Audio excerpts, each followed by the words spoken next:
NFL starts Thursday. Did you hear what I said? I said the NFL starts on Thursday. The Kansas City Chiefs are at the New England Patriots on Thursday. I cannot wait. This is my favorite time of the year. If the NFL starts, fantasy football season also starts. It's time to get into the monkey cage. Thursday is the appetizer, but Sunday is the $1 billion main course. To celebrate week one, DraftKings is hosting a $100,000 contest, and it's totally free to enter. If you draft the perfect lineup, you can win $1 billion. Not million, $1 billion. When you sign up, use the promo code Rapaport, RAPAPORT. With DraftKings, there are many ways to play. Choose between public contests with big cash prizes or private contests where you can compete against a group of your friends. DraftKings also has beginner and casual contests where you'll play against people of similar skill level. If you really want to know how to win, listen to the Fantasy Football Follies podcast with Tommy G, where we help you win money. Okay? The Fantasy Football Podcast helps you win money. The best part is you get to draft a new team each week without any commitment. Go to DraftKings.com now. Use the promo code Rapaport to play in DraftKings free Week 1 contest for $100,000 in total prizes. And if you draft the perfect lineup, you can win $1 billion. The promo code is Rapaport to play for your shot at $1 billion. The contest is totally free to enter. Why wouldn't you try it? DraftKings, the game inside the game. Eligibility and restrictions apply. See DraftKings.com for details.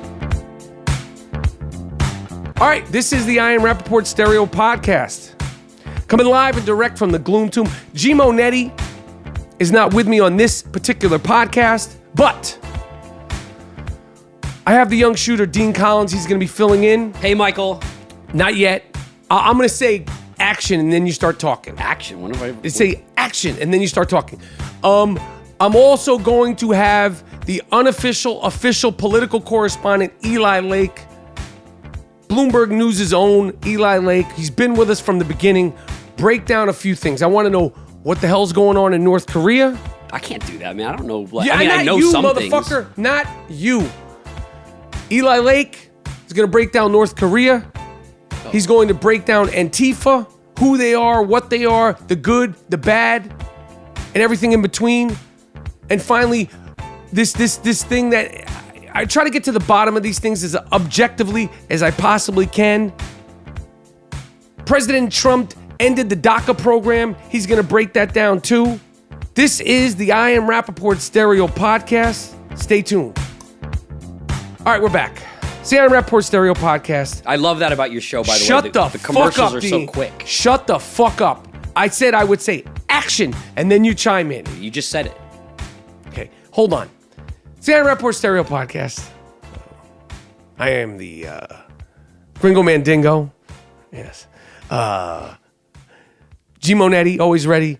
Is not here with this on this podcast. He'll be back for the podcast later in this week. I try not to give the dates on these because these fuckers are timeless. Okay. What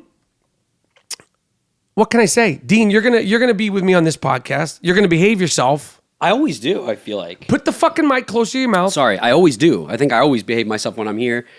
You're starting off a little hot for me right now. You provoke a certain thing from the audience. I don't know what. I think it's just for you. Like I'm just looking at you a certain way. I don't know what it is, but I think that I don't like the way you eyeball me. Why? Why can't you talk into the mic and look at the wall?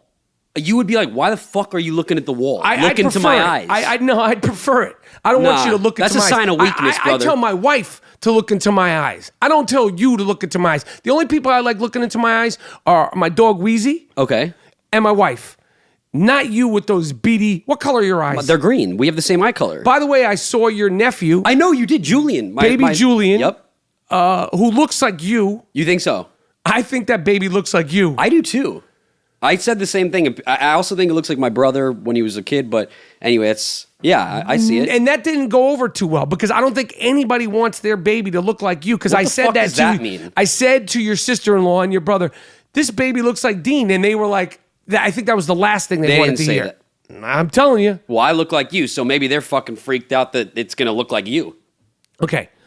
All right, before we get into stories of the young shooter, because apparently you had some action with some ladies. I can't say I had some. Yes, there was some action. Okay, but before we get into that, right, we're gonna jump right into the sick fuck of the week. There's a bunch of sick fucks, okay, and we're gonna jump right into it. Miles, please cue the sick fuck of the week music.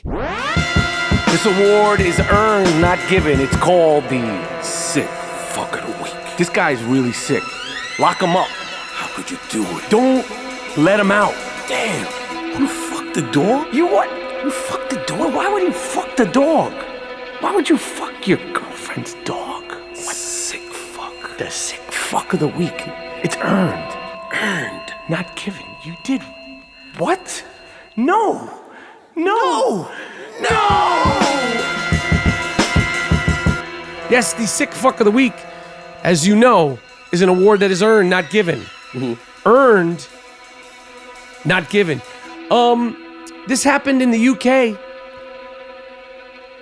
I'm starting to feel like the sick fucks of the week are a little bit redundant in terms of there's a pattern going on.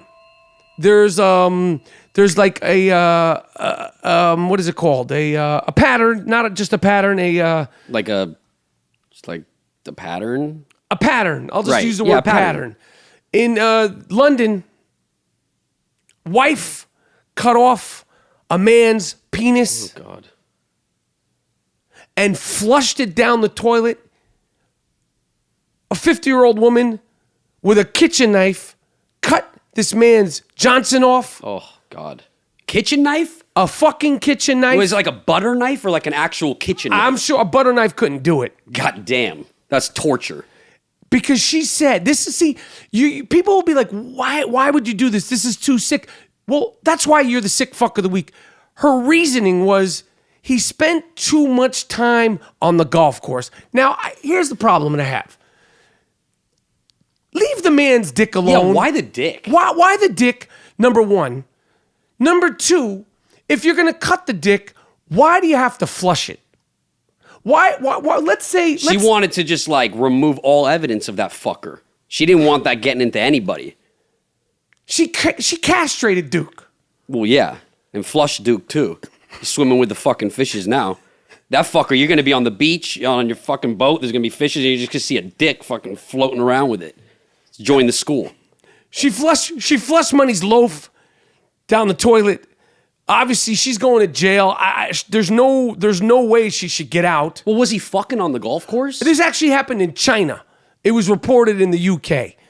No, he wasn't freaking off on the golf course. He just was... Like, cut his arm off. Like, never play golf again. You know what I mean? But, like, you're not stuffing anybody. Why you gotta chop this dude's dick off? Why do you have to chop Money's loaf off? You never hear about guys, like, chopping vaginas off. You Never. know what I mean? Never.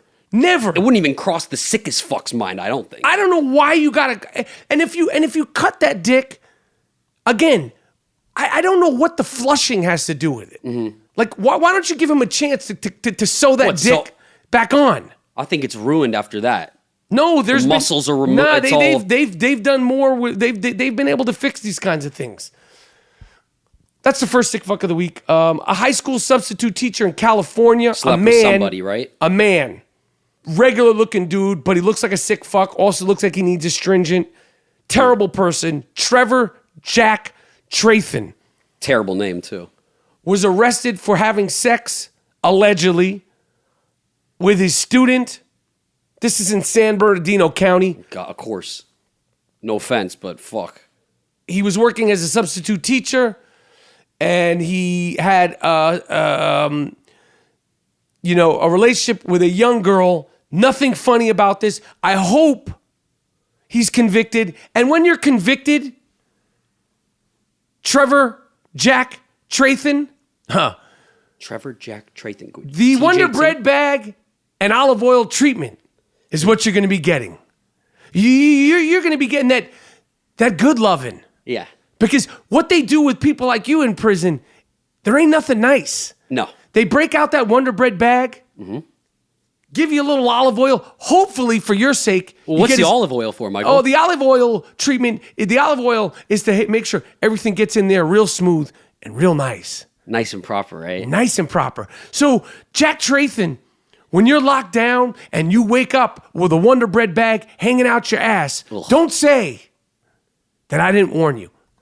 Third sick fuck of the week. This gentleman might be actually sick fuck and a dumb fuck. Happened in Florida. Speaking of penises, a Florida man shot himself in the loaf. Ouch. Sat on his gun, shot himself in the dick. In 2004, this guy, he had pleaded guilty to cocaine possession, and he had already spent, time in jail.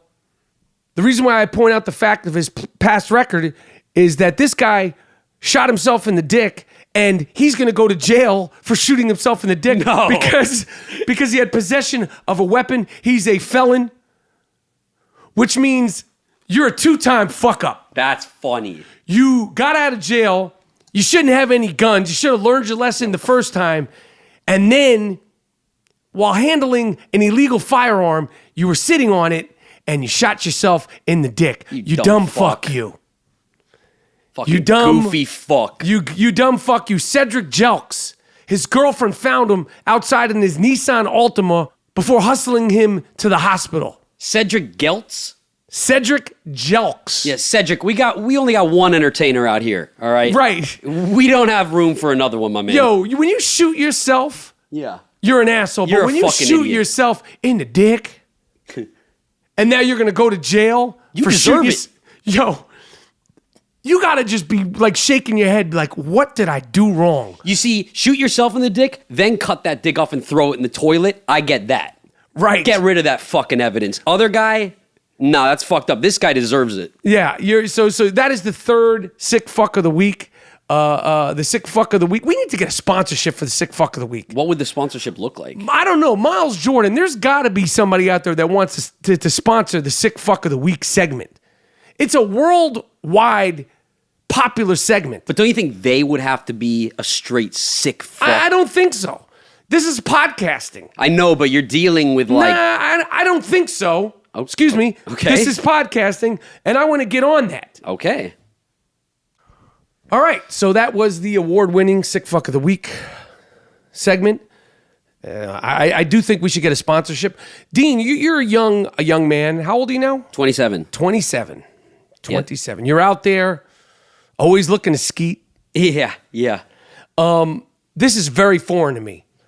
But the pull-out method. Okay. The pull-out method is used nearly double since 2002. This is a story that I want to bring up and then I want to ask you about. Okay.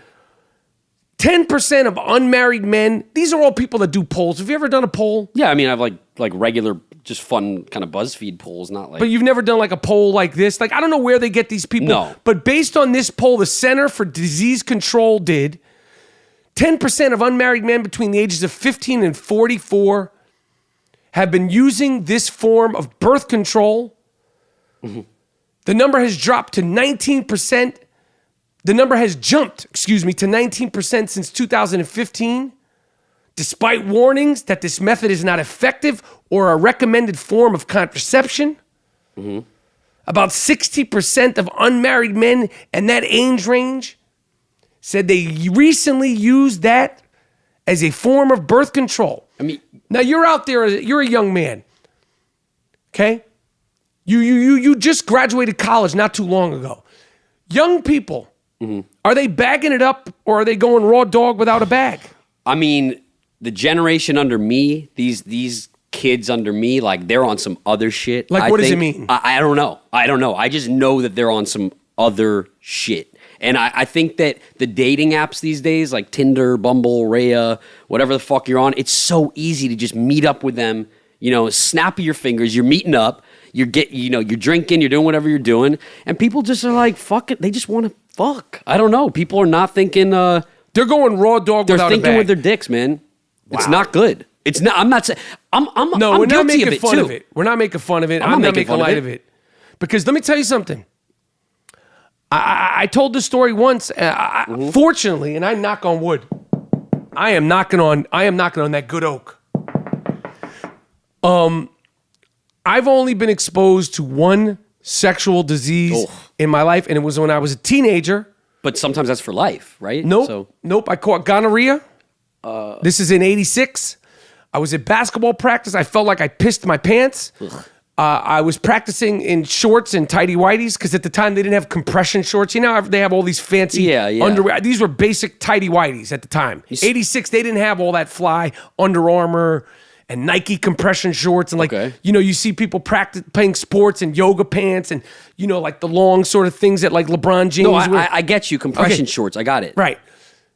I went to the bathroom. I thought I had pissed myself, and I had that green gauze, that green goo, in my underwear. Went right to the what do you go with the STD free checks? No,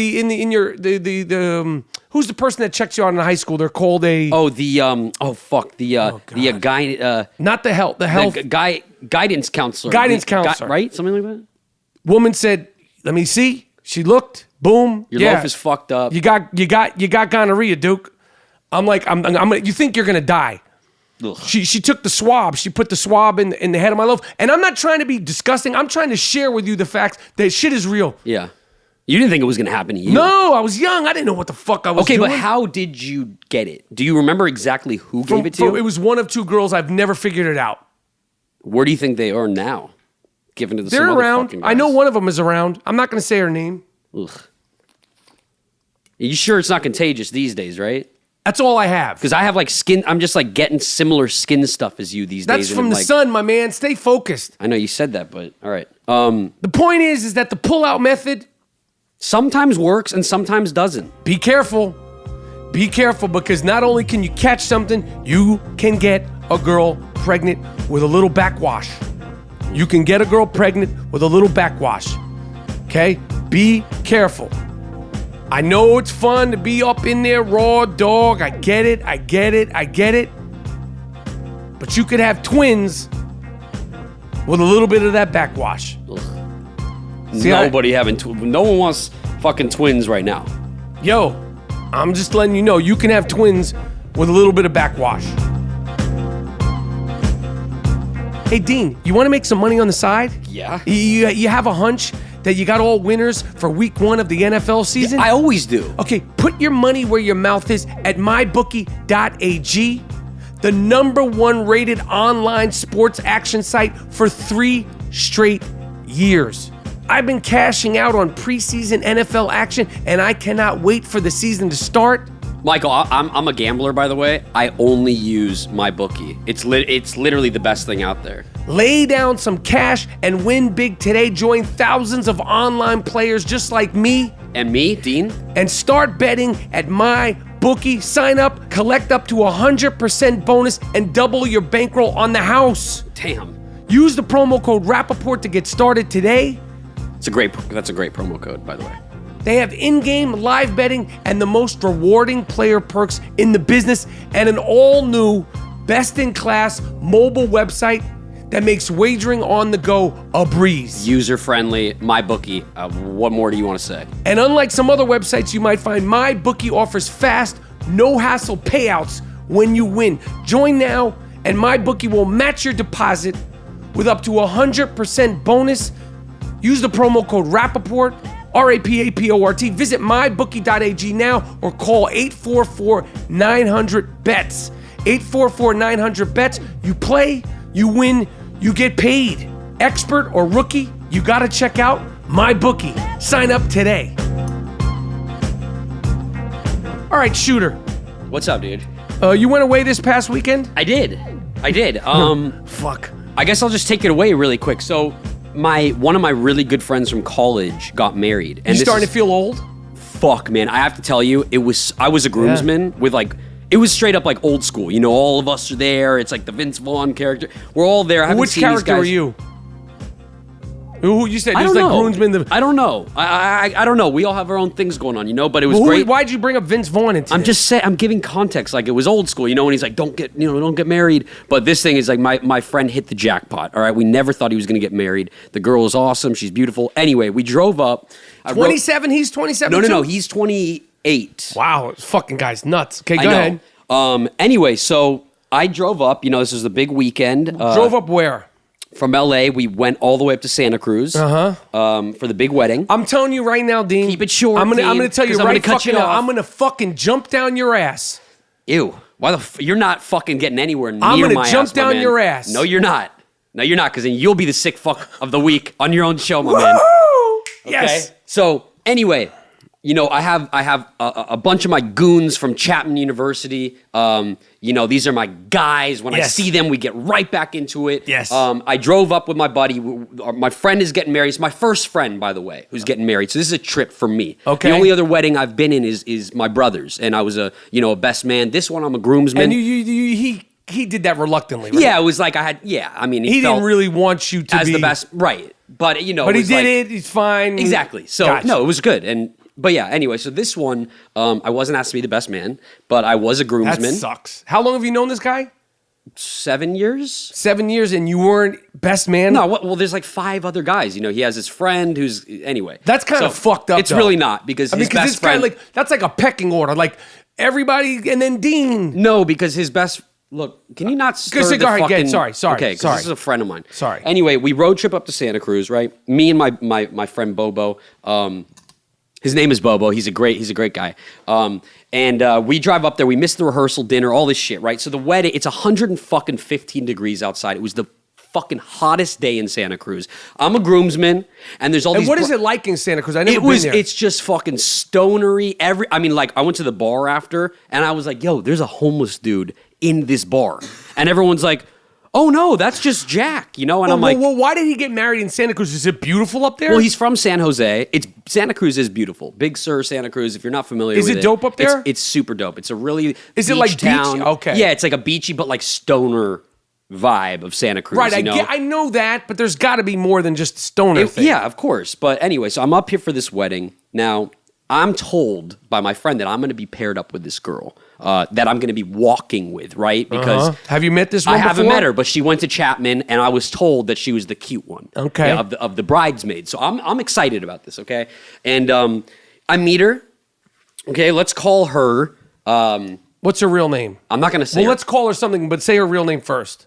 Why? I'm not going to say her Say her real name. No, I'm not going to fucking say her real name Okay. because last time I said the real name, I got myself into some fucking, Because there's people out Rocky there when they Waters. listen, they want to follow up and then like go on Instagram and cockblock. They want to fuck me on this shit. Yeah, I agree. I'm like telling the truth right now.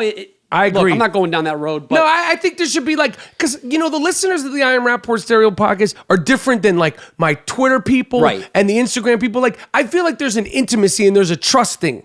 There should be. this is an intimate like. If you're listening setting. to the podcast, I feel like I should be able to have guests on, like the shooter, young shooter, Dean Collins, and he can mention like a name, and Without then you're some- not going to go on there and stalk the girl, because that's basically what happened. Yeah, because you know what? Next time that happens, we're gonna really take you and we're gonna get your name out there, and we're gonna make sure everyone fucking knows your name. Right. And then I'm gonna get my goons on you.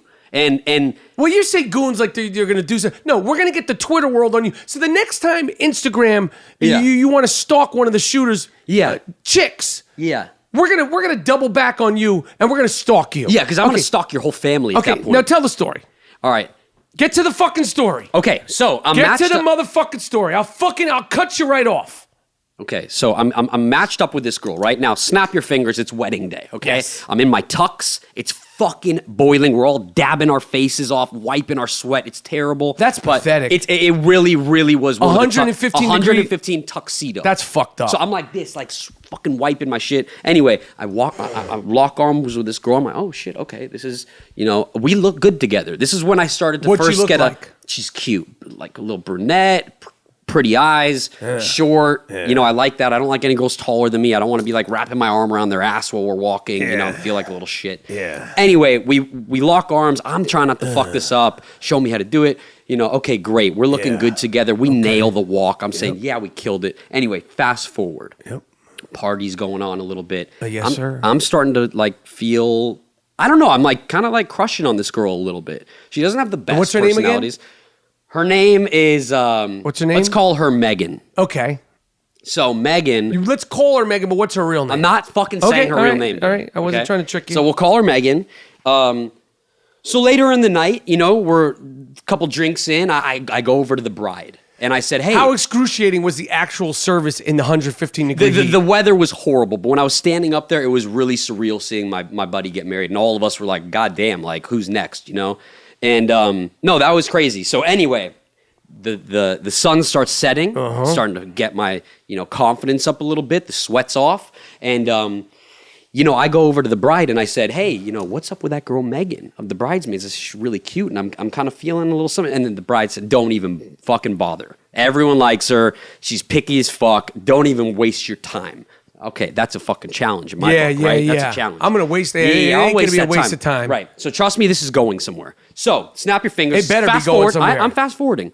Fast forward. The girl goes, oh, let's go in the photo booth and take some photos. You know, oh, hell yeah. We'll get a couple of my buddies in there too, you know. And then we get on this party bus, right? It's this big party bus taking us to the Santa Cruz Wait, hold bars. on a second. What?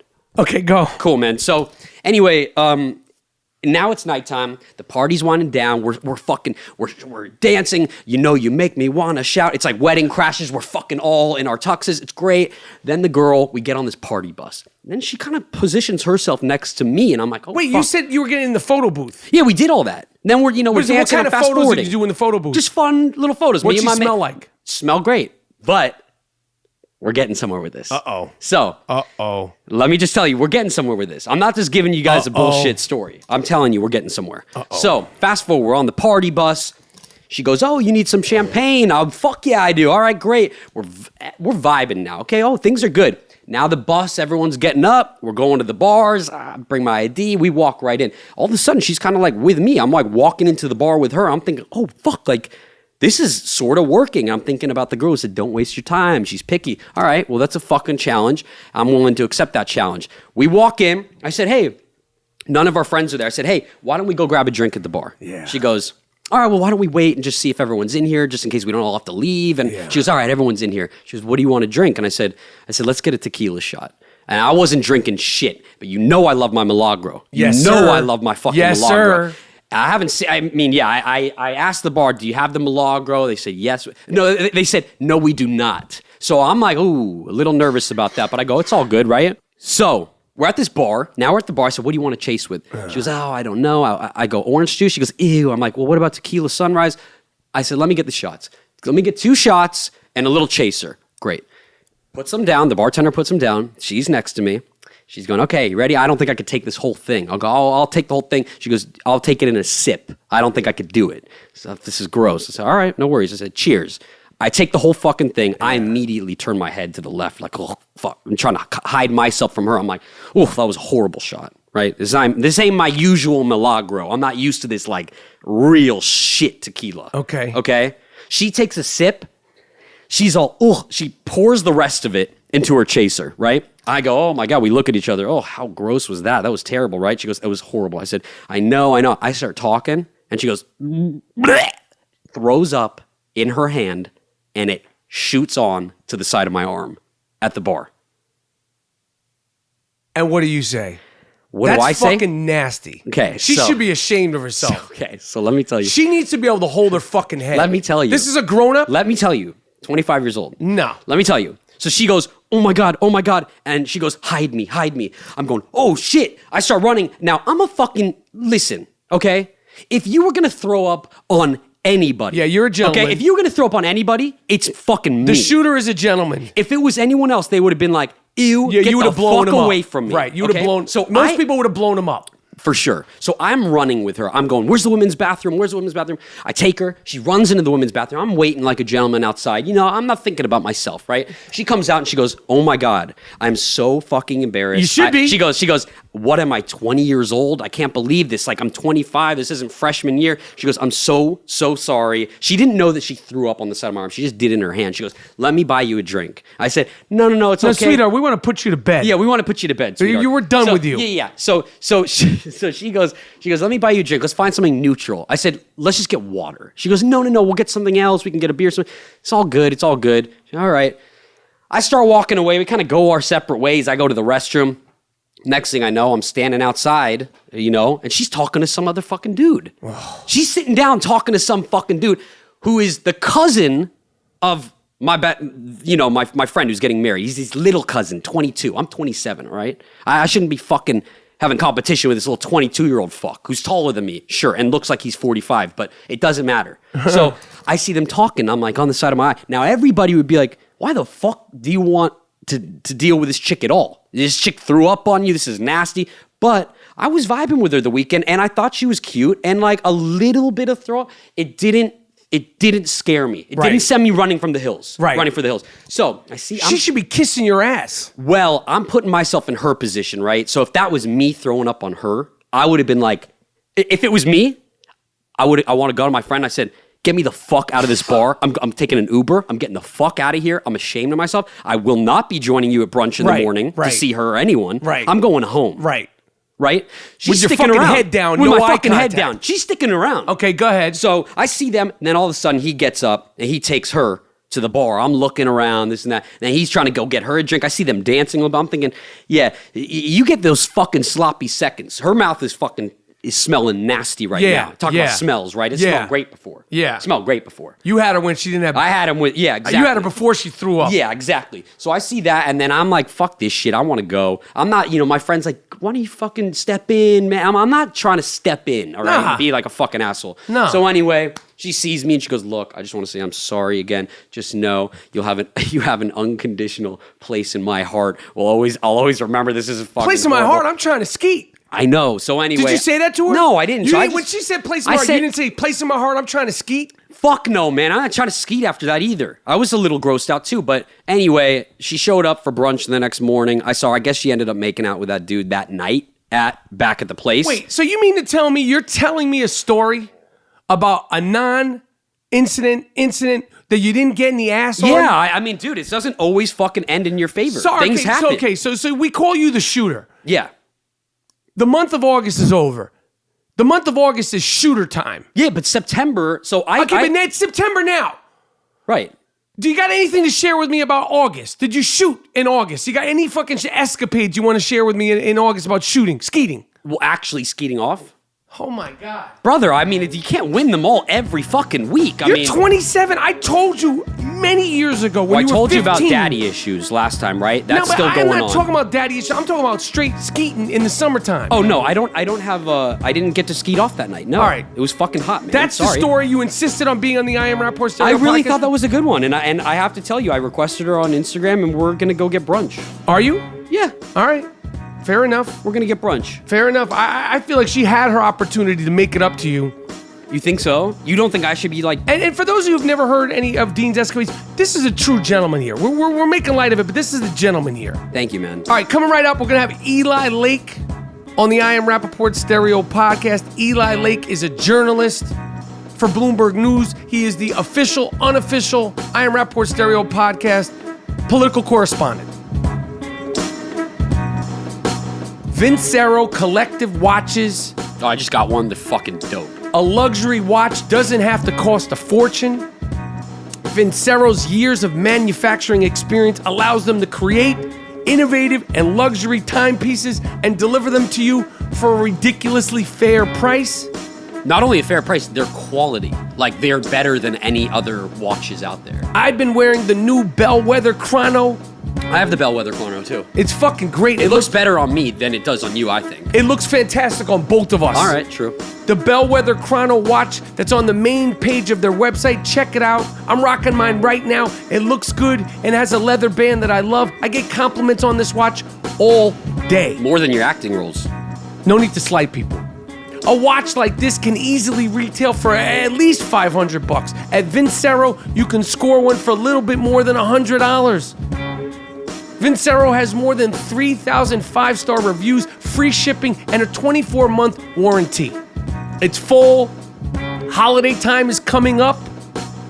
Give it as a gift. So whether you're heading to an appointment or an important meeting or getting ready for a hot date, Vincero has the versatility you need. Impress at a glance with bold and uncompromising timepieces from Vincero. To receive 15% off your very own Vincero watch, go to vincerocollective.com/Rapaport. That's vincerocollective.com/Rapaport. The promo code is BUTTER. Build your legacy today at vincerocollective.com. You want to have a good time? You got to have a good watch. Yo, Eli. Yeah. As I told the people earlier, we're going to get the unbiased news from the unofficial, official news reporter of the I Am Rapaport Stereo podcast, Mr. Eli Lake. Eli, you're in Washington, my friend? That's correct. All right. I got a few questions, and then you could give me any other added information. But the three topics that I need you to explain to me are, number one, this lunatic in North Korea. Are we going to be going to war? Is this guy trying to start a war? Number one. Number two, Antifa. Is this how you pronounce it? Yeah, Antifa. These lunatics, what they're about. Are they good? Are they bad? Are they troublemakers? And DACA, because I don't understand exactly what happened with that. And these are the three topics I would love for you to break down in basic layman I Am Rapaport Stereo podcast news terms. Because I said it once, I said it a billion times. I feel like the news can be speaking over our heads. And the minute you fall behind, you could just feel like you're just totally out of it. So North Korea, where are we at? What's this guy's problem?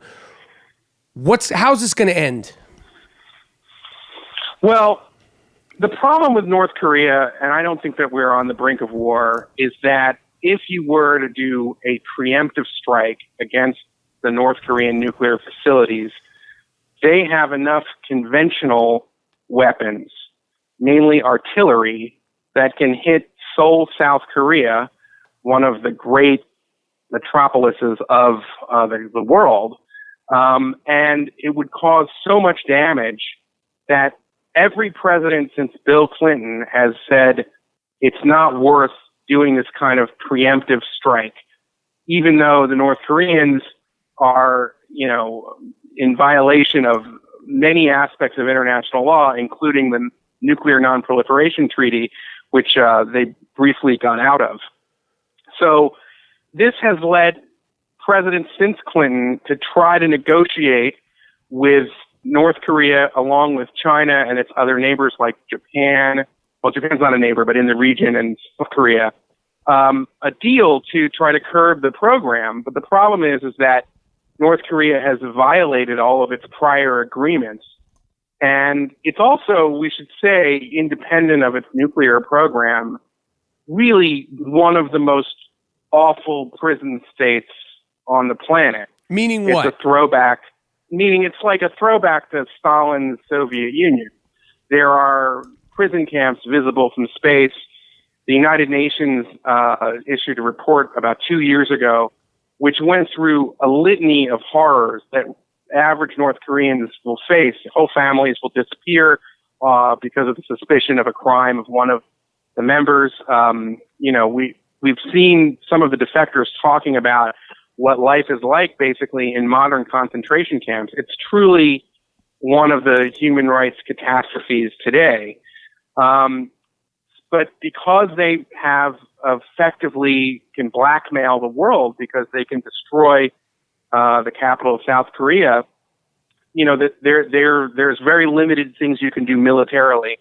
And, I would point the Rapaport listeners to an interesting comment that was made by Steve Bannon before he left the administration. He gave an interview to a liberal publication called The American Prospect. And he was asked about North Korea, and he said, as long as they can destroy Seoul, there are no military options. And that was one of those moments where he kind of accidentally told the truth, because that's the reality. So what do? I think that, there are things that you can do in terms of bolstering your missile defense. We have pretty good technology on this, so you can try to shoot the next test of a ballistic missile out of the air. You can do things that are on the intelligence side, on the covert side, which is sabotage. So try to sabotage their program as they perfect their nuclear tests as well as their ballistic missiles. There's great capabilities that the CIA and the National Security Agency has in that regard, and that's one of the things we'd like them to do. And we know that the new CIA director has sort of hinted that this is something that they have ramped up. And then finally, and this is not really, I would say that this is not something that would be a kind of immediate result. But one of the things we've seen recently is that there are North Korean defectors who live in South Korea who use small, kind of model airplane style helicopter drones to drop portable DVD players that have South Korean soap operas and things like that, so that North Koreans can get a glimpse of the outside world. And that, this does not automatically lead to a revolution, but that can set the foundations and the conditions for that, because we have to believe that most North Koreans don't want to live in this horrible country where, I was there, I should say, in 2000 with Madeleine Albright, the former Secretary of State, as a journalist, and the country is depraved. It's completely backwards. It's almost like going to a museum. There are huge department stores in Pyongyang, the capital, with nothing on the shelves. There are people who are just doing make-work projects in the middle of the city, and then there's somebody who drives a VW bus from the 1970s sort of shouting slogans at them. It is a completely dysfunctional place. And I've always thought that sooner or later it's going to break down, but it survives because of the power of fear. And that's how it works. So if there's anything we can do to break the seal of information, then I think that down the road that could lay the foundation for something much better. And we'd love to see a sort of velvet revolution there. Although it's not something that I believe the U.S. can sort of do itself by a coup or, invading or anything like that. It's something that the North Korean people have to do. But that's the way that you have to sort of think down the line. But for now, the notion that you would attack them would lead to, the deaths of hundreds of thousands, if not millions of people. And I don't think even Trump would want to do that. And I get the sense that he's not going to, because he threatened about 3 weeks ago, fire and fury, and he didn't deliver on that. And then a lot of people walked it back, including the Secretary of Defense, James Mattis. And so my sense of it from talking to people is that we're not on the brink of war, but it's pretty bad. Man, that's upsetting to really think about, that people are living like that. And it's like, it's in secrecy. And as an American and as, a fortunately, prosperous American, it seems like it's this, people are, it's so hard to really sort of wrap your head around it. But, the fact that, they could be just doing anything to anybody and families, and who knows what's going on over there. I mean, is it like a Holocaust type of situation? Do you think it's that extreme? Well, it's not like the Holocaust in that there isn't a campaign to wipe out an ethnic minority. No, but I'm saying in terms of people are disappearing, they could just kill, they're killing people. And, when you said, there's these camps, look what they do to people in prisons here, and it's sanctioned, and it's under sort of quote unquote government rules. If it's over there, who knows what is happening to people, right? It's much worse. I mean, it's the best parallel would be Joseph Stalin's Soviet Union. There were millions of people who were sent to what's called gulags, and they were forced to basically become slave labor. There are horrific stories in the Soviet Union. We now know because the Soviet Union fell and there was a period where those archives were opened up where, people were basically, they were told that they had to create a canal, and they were given, primitive tools. It was, death-like kind of conditions. And that's what these work camps are like in North Korea. And, we've known about it for a very long time. But as again, they have, they're blackmailing us. They have held, because they have the capability to destroy their neighbor to the south, there's very little that we can do militarily to try to end it. And also, I don't think that Americans would want to occupy Korea. We had our experience in Iraq, and that's an unpopular war, but it limits our options in that regard. And, the other thing, of course, is that the Chinese have been very cynical. They support the North Korean regime in many ways, but they provided all the electricity. They're the main trading partner. They could put more pressure on them, but they choose not to because they kind of feel that it's an important buffer for them from, American allied countries like South Korea. And I think, at some point, and it's less for us as Americans, because, we could argue that it's really for the Korean people, South Koreans. I think that, in future generations, they're going to ask, well, what did my grandparents do about this terrible human rights situation? Why was there not more that was done? And I think, the other thing is that, from that perspective, they're already very isolated, but, it is this kind of, I think it's the biggest human rights kind of catastrophe right now, besides maybe Syria or the Congo on the planet at this point. So it is something that's just terrible. And like I said, we should always keep that in mind. All right, that's good stuff, Eli. All right, Antifa. Who is Antifa? What's their deal? What's their situation? What's good about them? What's bad about them? And what's in between with them? All right. So let's start off. Antifa is short for anti-fascist. And let's start by saying that everybody in the I Am Rapaport family, we're all anti-Nazi. We're all anti-fascist. That is something that unless you are a real kook, nobody's out there saying we should have a fascist-style government, except for these idiots in Charlottesville. And they're awful. But that is little a small fuck, fringe. the leader of that one thing that got all the press and all that stuff, once shit became real for him, I can't remember his name. Richard Spencer. Yeah, he's an asshole. He's an idiot. And I would just point out that when Trump won, he had, he gave a talk in Washington at the Reagan Convention Center, and like 200 people showed up. This is not a mass movement by any stretch. Right. He gets a lot of attention because he's terrible, and he says outrageous things.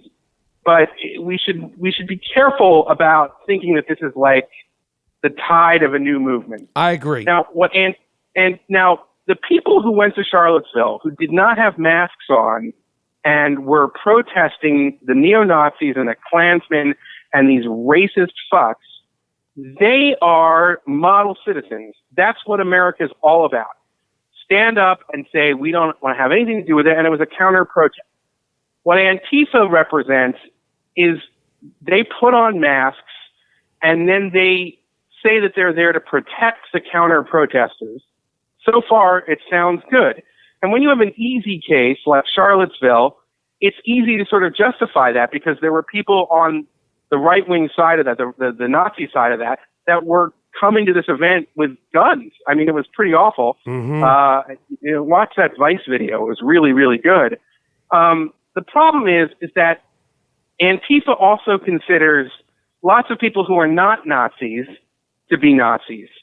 So part of what they do at Berkeley, for example, is they basically riot in the streets to stop people like Ann Coulter or Milo Yiannopoulos. And you can disagree with those people. That's not my politics. But if someone invited them to speak, they have a right to give their talk, and you can ask questions. That's how we do it in a free society. But they have effectively had a kind of heckler's veto. And what ended up happening the weekend before this one was in Berkeley, a group that is not, I want to repeat, this is like a group that is called like the Patriots in Prayer. They're not Nazis. They're kind of on the right. But the guy who's heading it is a Japanese American. His like best friend is a Samoan. They constantly say, we're not racist. We don't like racism. a lot of them voted for Trump, and you can disagree with that, but they didn't come to Berkeley to do a thing about, the Third Reich or bringing back the Klan. They came there to talk about their free speech issues, similar to what we saw in Boston. The people who put that on were not Nazis. They were arguing that, we should have the free speech in America, and they invited people on the left and people on the right. And if you look at the people who were speaking that day, there were a lot of them were not white men. They were, Indian Americans and all kinds of things like that. But they were labeled as fascists. And therefore, it brought out the Antifa crowd to treat them as if they were like Richard Spencer.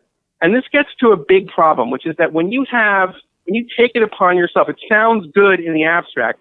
You should be able to punch a Nazi. I mean, I hate Nazis. I'm a Jew. You're a Jew. We hate the Nazis. Agreed. But the problem is who decides who's a Nazi? Because this is, and I just want to sort of do a thought experiment. Imagine if someone like Cornel West was supposed to give a speech, let's say, at the University of Mississippi, and a bunch of right-wing, people on the hard right put on masks and rioted to stop him from speaking. The whole world would be talking about, my God, this is a huge problem. Well, that's what happened on the other side in Berkeley. Mm-hmm. And we got to be really careful here because, this is the kind of thing that sort of everybody feeds off of one another. So for every time you have an Antifa guy on a YouTube beating up someone who doesn't in any way look like they're a Nazi, that will radicalize more people to kind of go on the right, and it kind of has this effect. And we don't want that to get out of control. And that's why we saw Nancy Pelosi, the mayor of Berkeley, Democrats coming out and deploring Antifa after what happened in Berkeley the weekend before.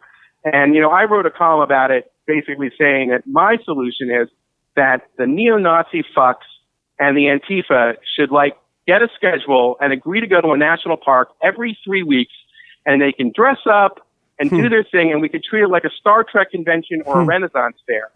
But you know what I'm saying? Because they both are kind of like the analogs of one another. Right. That's not to say that fascism is the same as anti-fascism. It's not true. Fascism is terrible. We should all be anti-fascists, but Antifa sort of takes it upon themselves.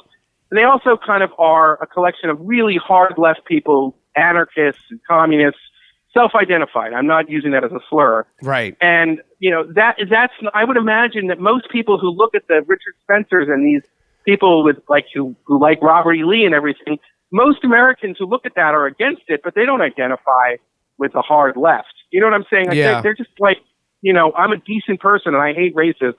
That's great. I mean, I'm with everybody on that. The problem is that this is they're kind of hijacking that agenda. So you got to be very careful about it. And, on Twitter, they are very organized. You get a lot of, I know that when I love that thing you did on Conor McGregor, how everyone was giving you shit. Well, I got a lot of shit for writing about Antifa. And, and people often conflate it as, oh, well, what are you like the fascists? I'm like, no, that's not what I'm saying. I'm saying that these guys are not, real anti-fascists. And that's why I call them also FA, because I think they deploy the same kinds of tactics as fascists. Where they seem like they just came out of nowhere. Have they been around for a while and now they're just getting publicity and people are finding out about them? Or was it all spawned by what happened in Charlottesville? No, they've been around for a while. So the roots in America are, I don't know I don't know if you're a punk rock guy, but, in the 80s, there were some punk bands that were openly neo-Nazi. And these guys would also be, there are a lot of punks, obviously, who hate Nazis. Most of them do. And they would go to punk concerts and they would sort of confront the Nazi punks. And then in Europe, they would confront, people who would try to revive Nazism on the streets. And some of this has its roots, if you really go back to the 1930s, where you would sort of see these street fights in Germany and Italy and Spain and so forth between fascists and communists and other groups like that. But in America, it sort of started with that. And after the Trump, during 2016, a lot of times they would show up at Trump rallies. And this is the thing. We know from the I Am Rapaport, we both were not for Trump.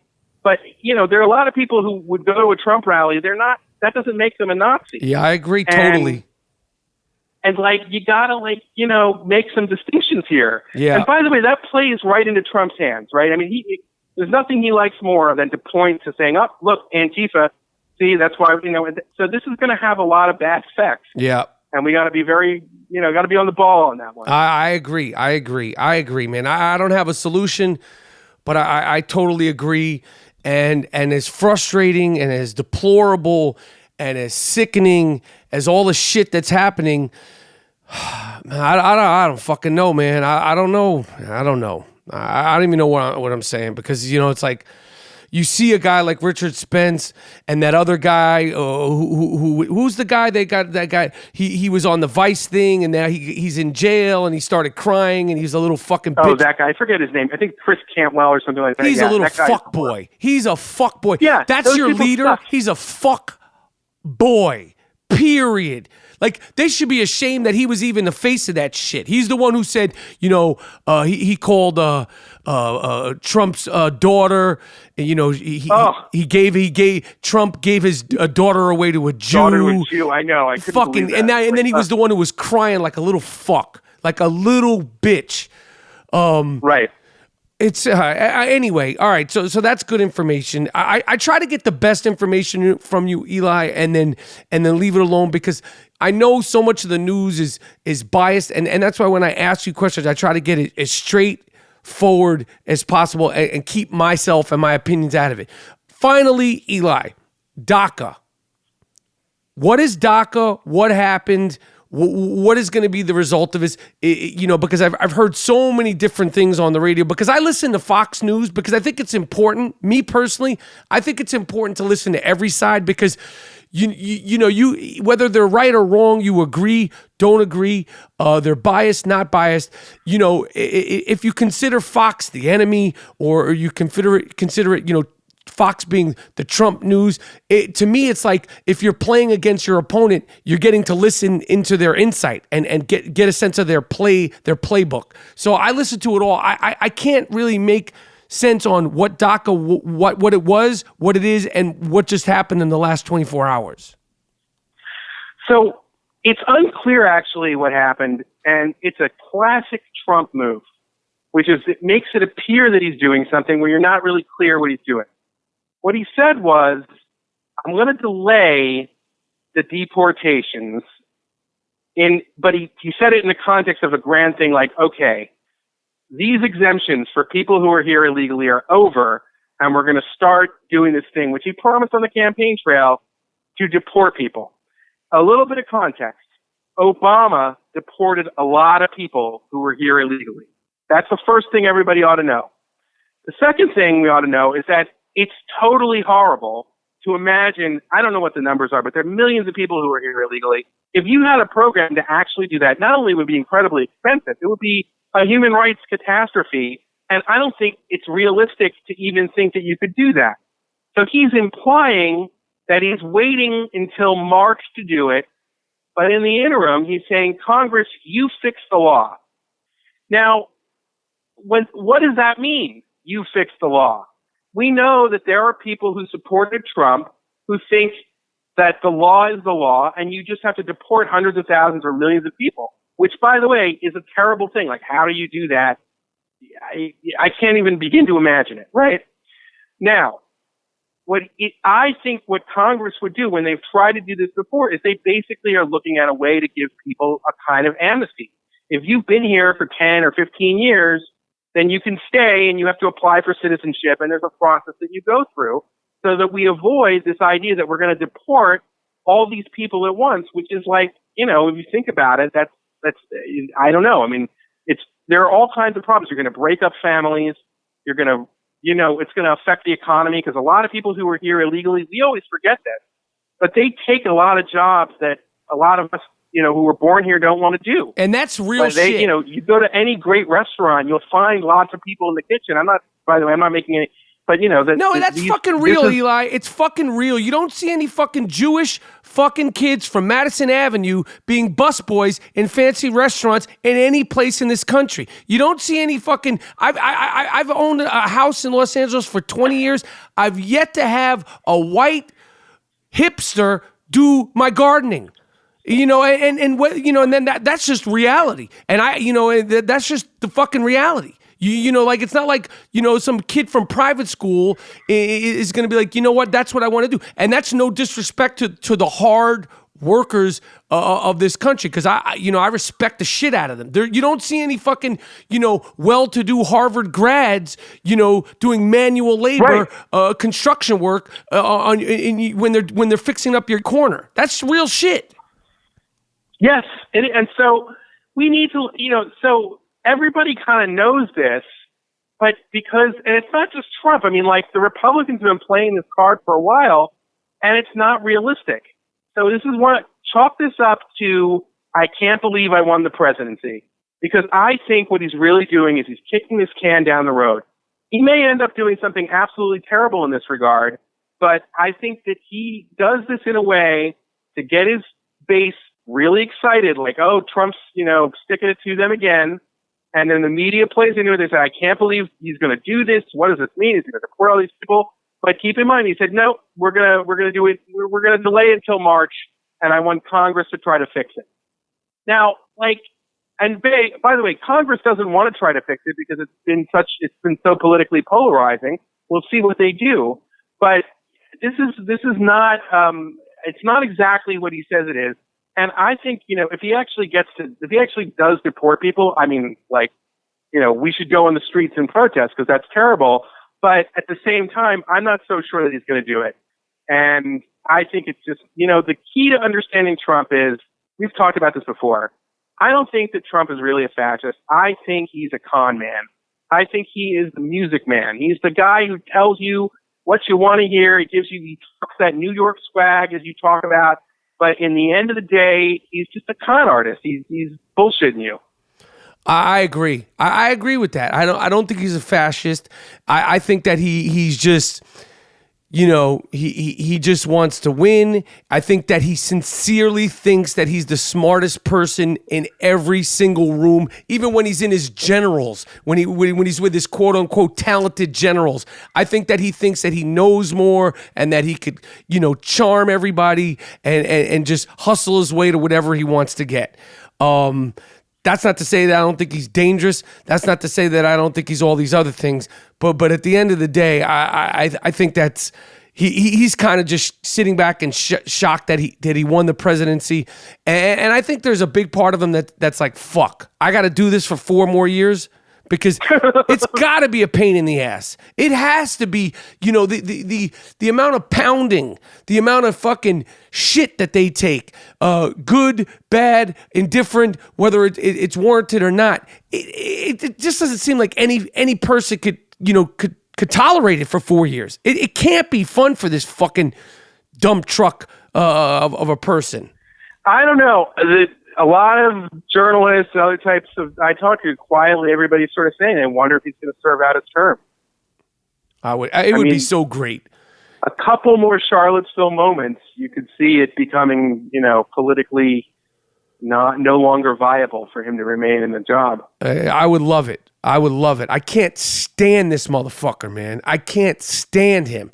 I can't stand him. I can't stand his fucking wife. I can't stand his daughter. And I can't stand that fucking mute Jared Kushner. He's a good for nothing. Kushner. Okay. He's a fuck. What does that motherfucker do, man? Do you know what he does? What does he do, Eli?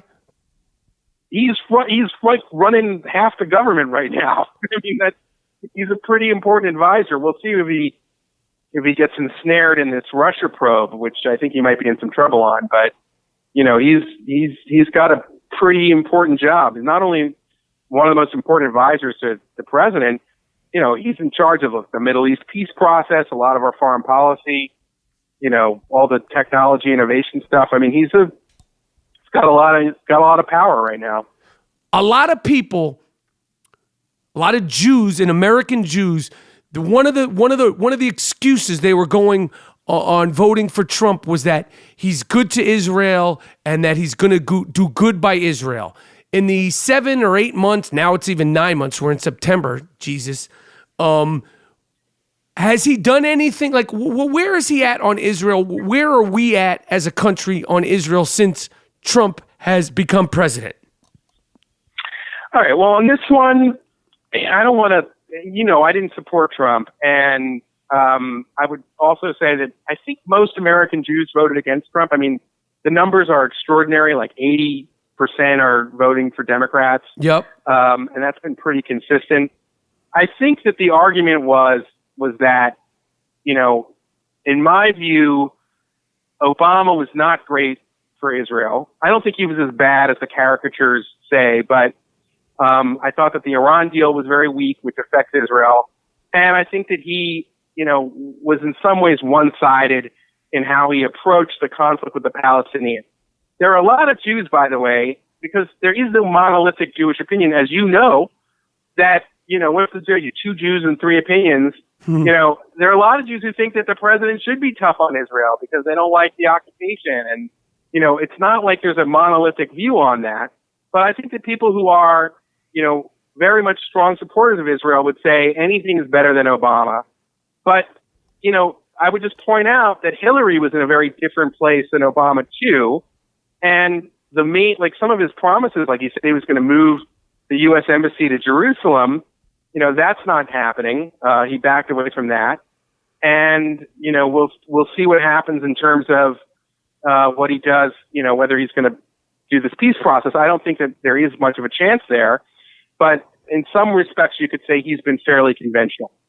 Okay.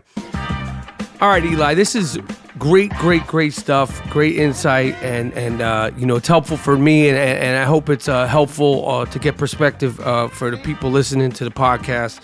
And as usual, I appreciate you taking the time. Thank you. Sincerely, man, because there's so much going on, and we're all so emotionally charged to try to get some, baseline perspective and try to wrap your head around it the best you can. All as individuals, I think is important. That was Eli Lake, the official political correspondent of the I Am Rapaport Stereo podcast. I appreciate it, Eli. Thank you, man. It's been great. And I'll talk to you soon, my friend. You too, Mike Rapp. All right, bye. The Fantasy Football Follies presented by DraftKings is now live on all podcast formats. Every Thursday throughout the season, I am the Fantasy Football Senior Analyst. Subscribe, rate, and review. We just put out 2 new podcasts with Mark Schlereth and Tommy G that are can't-miss shows. They're fun, they're fantastic, and they're informative. We're changing the face of fantasy football every single Thursday. All right, brand new Butter Soft I Am Rapaport Stereo Podcast t-shirts are available at store.barstoolsports.com, including the brand new You Fuck You t-shirt, UFUKU, the Stickman 2 t-shirt, and the gorgeous Mayweather 50-0 t-shirt. With other hits like the Sucker Shit t-shirt, which Dean is wearing today. You look fantastic. Thank you, man. Dance with the Dingo, Murder, Doc, and Chill. I think I coined that one. You coined that one. That's cool. You get none of the proceeds. I know, of that. it's weird. I don't get it. All the t-shirts are available at store.barstoolsports.com. The t-shirts are soft and they're butter soft. For a limited time, the promo code is butter. You get 10% off any I Am Rapaport Stereo Podcast t-shirt available at store.barstoolsports.com. Do you actually dip them in butter? Moving on. Shooter, we're done. We are? It's the end of the episode. Okay, well, how can I connect with the audience, like the Rapapack and everybody? Like, how do we all stay in touch? They know where to find you. They have their opinions about you, and I'm not going to try to change their opinions. Some of them like you. Some of them can't fucking stand you. I want to know Some of them love to not have. Some of them love to not like you. They don't hate you, but some of them love to not like you. Okay. Where do you stand in that? You're my guy. Thank you, man. I'm going to stand with you, but I'm not going to. Can I ask a question? I'm not going to take any fucking bullshit from you. Fine. What? I'm trying to wrap this fucking show up. I want to know what everybody thinks about HBO Go and Blow and Murder, Doc, and Chill being shirts that are not even... Wait, let me finish. Because I see them on the fucking Instagrams and everything, and they go, buy it at Barstool right now. First of all... You're getting none of the proceeds. Hold on. You're getting none of the proceeds. Let me finish. I get no money for being on this. Obviously, I'm not asking for fucking anything. I don't want any favors. But now, the Rapaport. What do you want, I'm asking. motherfucker? Let me finish my fucking The Murder Doc question. and Chill t-shirts are sold out. That was a hit t-shirt. Guess what, Michael? Because this is me being Lawyer for up. real. No, You want- let me tell you lawyer up, something. asshole. Let me tell you something. I have not even received a Murder Doc and Chill shirt or an HBO Go and Blow shirt. And not only that, HBO Go and...